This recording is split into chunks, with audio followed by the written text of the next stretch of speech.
It's Michelle here. I hope you're doing really well today.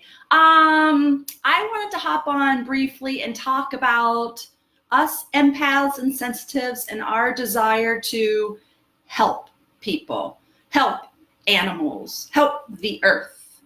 We can't watch the news. It hurts us too much. Like, if you have a desire to, if you have this in your heart, either like you're meant to do more, or you have this feeling you want to do more, or you have this feeling that you're meant for more, or you feel like you were meant to do more in this life, I know the feeling.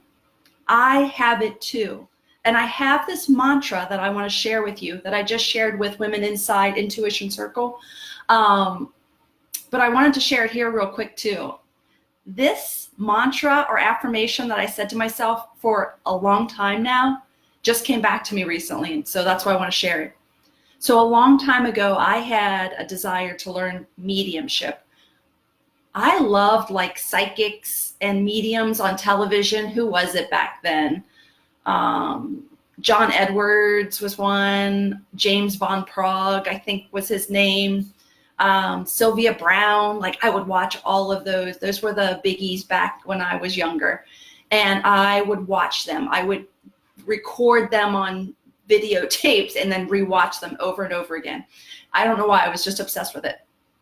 Eventually I thought my mantra was, I am a clear, accurate, evidential medium. And I said that to myself every single day. And eventually the strangest synchronicities happened and I ended up becoming a medium. A lot of, affirmations and then a lot of action steps. And I actually became that. But, when I became a medium, it was so weird. Like no one was interested in my world about that. We didn't really have the internet like it is today to connect with people and talk about these things. So, but I had this desire in me, but I had heard from somebody, I don't remember who anymore. If you have a desire within you, that means that there is an equal or greater need for it in the world. If you have a desire within you, that means there is an equal or greater need for it in the world. Does that make sense? Yes or no? Can you hear that or feel it?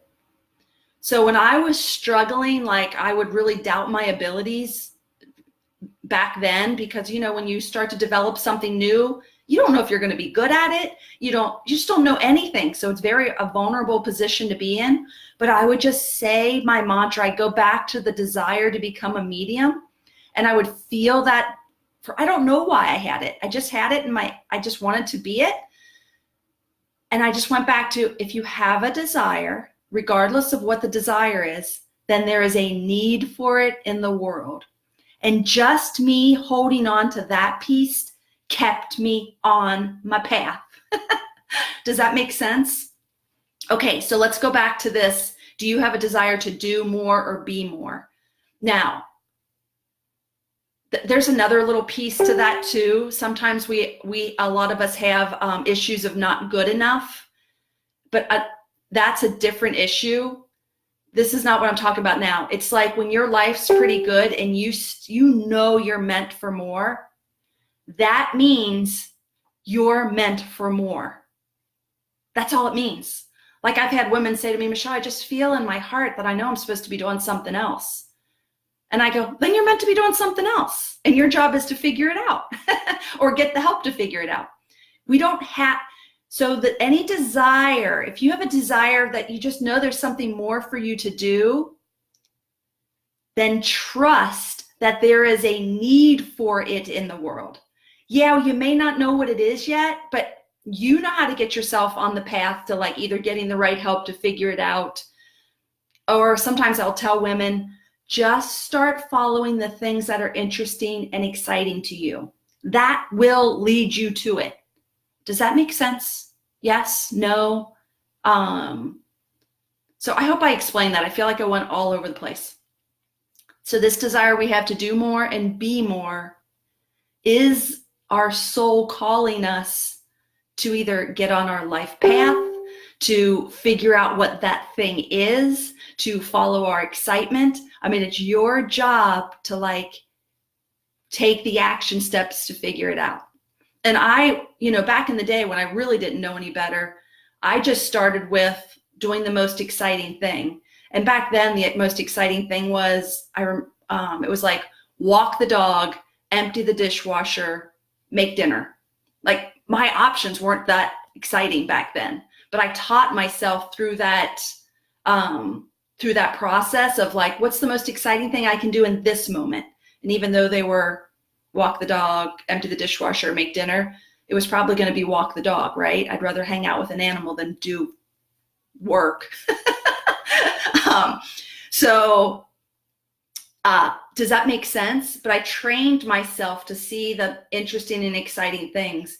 That made it easier for me to move into psychic, like taking classes in psychic development, stepping into mediumship mastery. Like my life, I just got myself on the right path. And I want that for all of us, especially as empaths, because I have not met an empath yet that their life purpose isn't to help and serve in some way.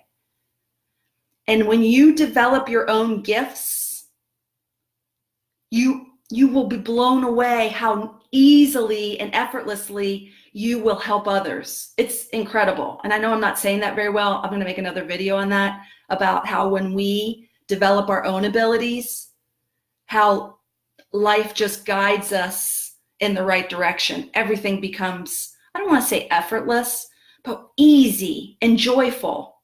Like I still have to make efforts in my life. I still have to make decisions. I still have to create, actions. So there is some effort, but it's in joy now. Does that make sense? Okay, I went around and around and around. I hope that helps you. In the description above, I have my group called Intuition Circle. It's closed right now, but when it opens up again, if that interests you, if like that tugs on your heart to develop your psychic and intuitive abilities, then please feel free to join the wait list. And when we open again, I'll be happy to send you some information about that. Okay, have a great day. Bye.